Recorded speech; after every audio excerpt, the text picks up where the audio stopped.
Messieurs, bonjour. Je m'appelle Loubna Kardossi et je suis fière de représenter le Collège Beaumarchais pour ce concours d'éloquence. C'est un immense honneur pour moi d'être conviée à cet événement, ici même, au Musée de la Grande Guerre, qui est un lieu chargé d'histoire, qui permet d'entretenir le devoir de mémoire d'une période complexe et terrible. J'ai écrit un discours pacifiste dont le thème est « Faire la paix ». Le terme « paix » signifie le calme, la tranquillité, l'absence de guerre, de conflit, la sécurité.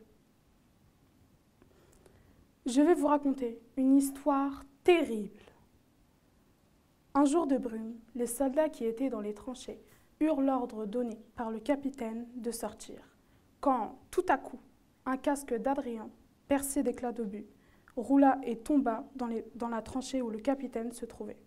Il se dit alors « J'ai envoyé mes hommes à la mort ». Il est donc nécessaire de faire la paix, de ne plus revivre un tel drame. Nous ne voulons plus de la tristesse des familles. La paix est nécessaire pour le bien-être d'un pays et de l'humanité. Savez-vous combien il y a eu de morts à la fin de la Première Guerre mondiale? Environ 10 millions.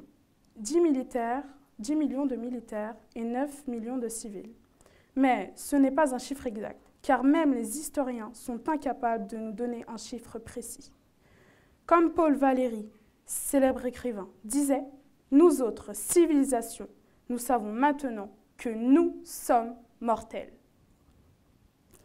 Mes détracteurs vous diront sûrement que faire la guerre est bénéfique.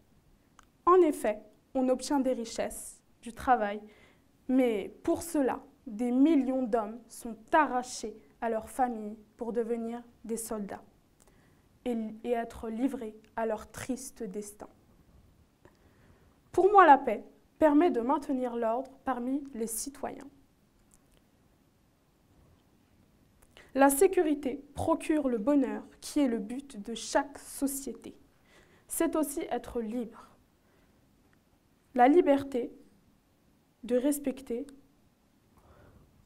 La paix, c'est respecter la liberté de chacun. Sans la paix, le monde serait une anarchie.